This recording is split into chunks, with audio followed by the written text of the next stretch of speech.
eyakomawo n'obukadde 3 obwa ssente zaffe eza Uganda okuva ku kyeyo ali Uganda asaba buyambi anti ssente zonna zaggwawo we ne bazimulyako we nga talina kintu kyonna kyakozeemu mu ssente ezo essaawa zino y'omu ku abo abatambulira ku mikutu ng'asaba obuyambi ate temwerabira nti ono omuntu yennyini gwe twogerako ye omuntu eyakeera ku makya n'abanga ye omutimbagano gwe gwakuzinirako bimaasulo kweyambula kujja mu ngoye kulaga bitundu bya kyama kuwemulirako kwekuba ngalo n'ebintu ebirala kati n'essaawa zino ali mu kusaba buyambi naye katuwulirize Abannayuganda bagenda muyamba oba tebamuyambe. Yenze Sheila Adita nga tonnabaako kukola kintu kyonna kyolina okukola subscribinga ku YouTube channel yange ekigambo ekiri subscribe kwata ku notification bell nga buli video yonna gye nkuterayo ekutokako bulungi nnyo tebwerabira commentinga gy'okoma commentinga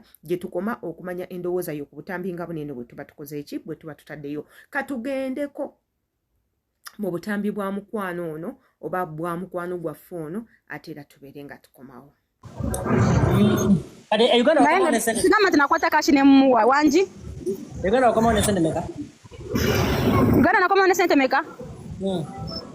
Zari 300 million.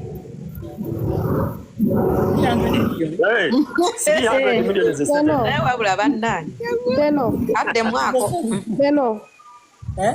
Walufali kadde mu milioni zipeka. Walufali. Dena wana be muting. Dena ndawa mbuzi ya jale sente. Mulinde ko wadde sente meka Uganda wama walufali. Wajale sente meka. 300 million shot.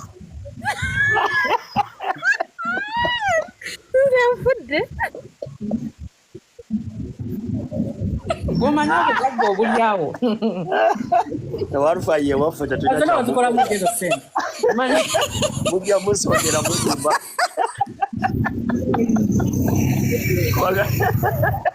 Walufali. Bwakubira SB ko yagamba. SB namukubira simu. SB namukubira simu nangamba taina sente teyangira taina sente amazima ganyine go muleta wano teyangamba 300 million. Naye ku 300 million kati onoonya zikuza ku kyeyo waziteekawa wagula ttaka lya mpewo oba wagula twera neegwa milioni 300 bishine nawo tomanyi luzungu abawo franco bawa baki kali bane muyambe abasobola kuyamba ko Walufali ayambibwe owo muwala oyala kimuli mu kye Dubai kwa bakiyumba ekiyumba onakikola kyenjagalira ddala nabo Fatuma mukwano gwo namu salamu alaykum mukwano gwo simumanyi manyi ku mbebere y'Abawarabu asina kyemanyi kwebyo baba mutimba wakolanga mu safu sifumbangako mu kiyumba just nali njoza nga ngorola nga nsimula n'okusimuula naye nga sifumbangako nekikuletedde obuzungu oluzungu Oluwarabu olulimi Oluwarabu oluzungu lwemanyi Oluwarabu manyi mu bitonotono oluzungu lwensinga okutegeera bulungi 300 million oluzungu ati Black Fanta na twevumako ne Black Fanta kumako tompayiriza agwita Black Fanta basagala ate platform eso efuuke discussion nze naawe nedda bulira abantu byali byadda banange bya Black Fanta kubanga twali tuzana content ne Dewo ne Irene nange olabye byembadde njogera nti si bituufu so webanga byali bifeeke gwe yogera abantu kikutawaanya mukwano yenyumiza abantu ebikutawaanya abantu bakuyambe kwa wadoka aba tusanganya okuda mu Black Fanta muleke wadoka abiraki kyade kingabya kyekyo njagala buyanja kunda ku kyeyo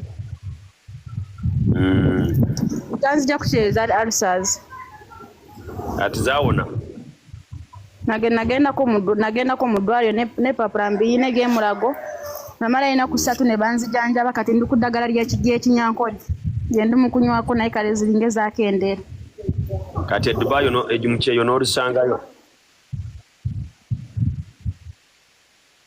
waliwo agaye muno osimanyi spinal cord yali endwadde wali walwala spinal cord. Yesibimanyi. Kati also zakuze Uganda. Asaze zanze Uganda era n'omusawo yangamba. Singa nasigala ku kyeyo kubanga singa nasigala ku kyeyo nali ngenda kufa zaali zikuze nnyo nga zitandise okuwulya ekyenda. Otandise okugenda kwamabwa. Deno. Kati Owen huyo gani Owen wamugambako n'atakuddamu. Sinaba kugambako Owen yandwanako sinabagambako Owen teyanziramu. Andi kati bona bolawo bagamba nti obama kusondera sente za tiketi n'obavuma bonna n'obayisamu eggaali.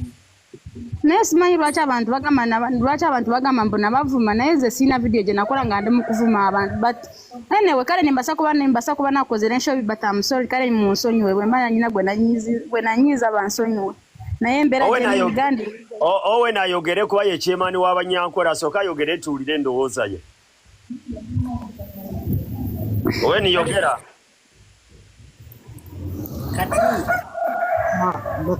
Madamu Walfari ekizibu kya Madamu Walfari ayerabira nnyo ng'omaze okumuyamba naye kati engeri gy'ali mu buzibu. Kebedde we nabakukebera to the extent nti bakujjako n'engoye ku mubiri ne bakebera n'olususu. Zaali zikulidde ekyenda kyonna. Ekizibu kya Madamu Walfari yes ayagala obuyambi naye kati abantu badde bamuyamba abasinga abayisaamu eggaali. Ate ekizibu kyayina ayerabira mangu. So kati abantu bonna boolaba nga baliyo beemulugunya bonna. Teri muntu atagala kuyamba Madamu Walfari. Naye tumanyi nti enkya bw'aba obulungi tagenda kujjukira gy'avudde sitira agenda tuyisaamu eggaali. Ate osobola na kutegeera mazima nti ayagala kujja oba tayagala kujja kuba kati content mungi alimbye nnyo abantu ne tujja ssente omuntu kizibu okujjayo ssente n'akola ki. Ate Owen abagambye ye ayagala ku upgradinga. Oyo nno mwenna abasinga mumanyi ex-Kadaama Madamu Walfari. Madamu Walfari ono yagenda e Bulaaya okukola ssente. N'akomawo mu ggwanga lyaffe lino erya Uganda ya trendinga nnyo era nga ba YouTubers bangi nnyo bamwettanira ng'akomyewo. Nga nno kagambo ki akamufuula okubeera serebu. Walfari kitegeeza wifi. Kyekyamufuula okubeera serebu. Yakomawo mu ggwanga lyaffe lino erya Uganda tannamalamu na mwaka. Munnange twagenza okuddamu okumulaba ng'asaba buyambi kyokka yali yatugamba yakomawo ne miliyoni 3 mwe baana mmwe mumanyi miliyoni 3 kye zitegeeza na kiki zisobola okukola. Miliyoni 3 ebyo bwe mbikwata mu ngalo nga nze Sheila Adita n'obwadita bwange ngenda sooka nkube emizigo gy'abapangisa. Okitegedde emizigo gy'abapangisa. Mu bwadita bwange buno nguleyo bupoloti bwange obwo bubiri. Mu bwadita bwange buno nteekawo ka business ne wekubanga kutunda chapati. Mu bwadita bwange buno eno nkimanye nti nno nina ew'okusula wa bwereere nina business esobola okumpa omutwalo everyday ogw'okulya. Ompulira bulungi? Nze mba nsuubira sikyasobola kudda mu bantu kusabiriza ate era bannange baana mmwe bankuba kyeyo. Learn to plan for your money. Learn to plan for your money. Sente muzi planningire mulekerawo zimalira ku Shane. Mulekerawo sente ozigulamu ebintu. Mulekerawo zisindikira ab'enganda. Mulekerawo okumaliriza ebizibu by'enganda zammwe. Kubanga we mukoma wanne mufuna ebizibu. I don't know why you don't run to your families. Ate instead you come to us ne mutandika otukabirira. Please help, please help, please help. You people, we have a lot of problems on our tables. Fete tugenda kuvaayo nti tuyambe mu olw'okuba you need help olw'okuba you came out ne mukola random videos and you got views, manya likes and then you come out pretend to be one of the celebrities. Ne mutandika okweteeka mu bulamu bwe in fact bwe mutajaamu. Then after sente zibaweddeko and you come out ne mutandika okukaaba. Why?